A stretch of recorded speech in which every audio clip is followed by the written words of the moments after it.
మొన్నటిదాకా అమరావతి పేరుతో అంకెల గారడి చేశారు. రంగురంగుల బొమ్మలు చూపించి గ్రాఫిక్స్ మాయాజాలం చూపించారు. ఇప్పుడేమో బెజవాడపై పడ్డారు. ఏళ్లగా బెజవాడ వాసులతో మమేకమైన స్వరాజ్య మైదానంపై పాలకుల కన్నుపడింది. సిటీ స్క్వేర్ పేరుతో మైదానాన్ని చైనాకు అప్పగించేందుకు రంగం సిద్ధమైంది.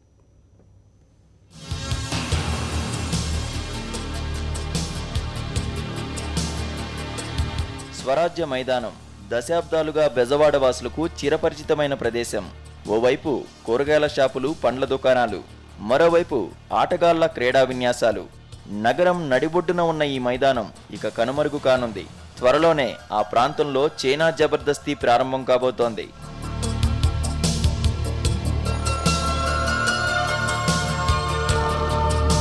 అంతా హైటెక్, సింగపూర్, చైనా హక్కు అన్నట్లుగా వ్యవహరిస్తున్న చంద్రబాబు ప్రభుత్వం విజయవాడలోని స్వరాజ్య మైదానంపై దృష్టి పెట్టింది.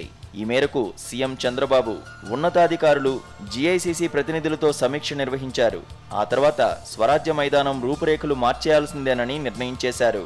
నగర సుందరీకరణ పేరుతో స్వరాజ్య మైదానంలో సిటీ స్క్వేర్ను అత్యాధునికంగా నిర్మించాలనేది ప్రభుత్వ ఆలోచన. అందుకు సంబంధించి చైనా కంపెనీ జీఐసీసీ తయారు చేసిన డిజైన్ను సర్కారు ఆమోదించేసింది. ఇక్కడ షాపింగ్ కాంప్లెక్స్లు, ఎగ్జిబిషన్ గ్రౌండ్స్, వాకింగ్, సైకిల్ ట్రాక్లు, పార్క్ ఏర్పాటు చేస్తామని తెలిపింది.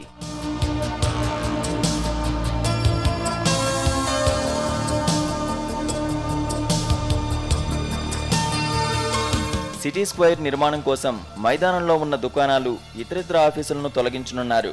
మైదానంలోని ప్రభుత్వ కార్యాలయాల భవనాలను వెంటనే తొలగించాలని సీఎం ఆదేశించారు. అలాగే గ్రౌండ్లో ప్రస్తుతం ఉన్న రైతు బజారుకు బదులు అలంకార్ థియేటర్ సమీపంలో మోడల్ రైతు బజార్ ఏర్పాటు చేయాలని సూచించారు.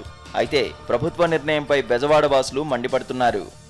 చంద్రబాబు నాయుడు కన్ను పడిన తర్వాత ఈ ప్రాంతాన్ని తీసుకెళ్లి చైనా కంపెనీకి అప్పజెప్పేటువంటి దానికి పూనుకొని, ఈ ప్రాంతంలో ఉన్నటువంటి స్వరాజ్య మైదానాన్ని కైంకర్యం చేసేటువంటి దానికి పూనుకొని, కబ్జా చేసేటువంటి దానికి పూనుకొని చంద్రబాబు నాయుడు ప్రయత్నం చేయటం న్యాయమా అని చెప్పనేటువంటిది మేము అడుగుతా ఉన్నాం. దేశం యొక్క ఉన్నటువంటి ప్రతి ఒక్క రాజకీయ పార్టీ ఇక్కడికి వచ్చి లక్షలాది మంది జనంతో అనేకమైనటువంటి వందలాది వేలాది మరి సమావేశాలు, సందర్భాలు జరుపుకునేటువంటి పరిస్థితికి సంబంధించినటువంటి స్వరాజ్ మైదాన్.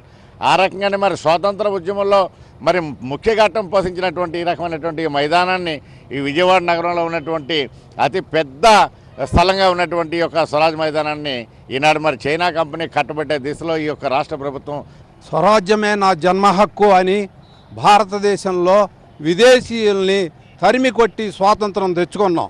ఈ స్వాతంత్రం వచ్చిన తర్వాత ఇటువంటి రాష్ట్ర నాయకులు ఉద్భవించి కేవలం వ్యాపారాల కోసం మరి ఇటువంటి విజయవాడలో ఉన్నటువంటి గుండెకాయ లాంటి చైతన్యవంతమైనటువంటి కార్యక్రమాలకి ఉపయోగపడేటువంటి ఇటువంటి భూమిని విదేశీయులకి మళ్ళీ కట్టబెడుతున్నారంటే, మళ్ళీ ఈస్ట్ ఇండియా కంపెనీ లాంటి కంపెనీలని భారతదేశానికి తీసుకొచ్చి భారతదేశ సార్వభౌమత్యానికి కూడా దెబ్బతగిలే విధంగా వీళ్ళు వ్యవహరిస్తున్నారు.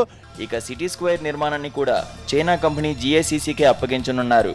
ఈ మేరకు ప్రభుత్వం ఆ కంపెనీతో చర్చలు జరుపుతోంది. ఆ కంపెనీ నిర్మాణానికి పెట్టుబడి పెట్టి దాన్ని రాబట్టుకునేందుకు కొన్నేళ్ల పాటు నిర్వహిస్తుంది.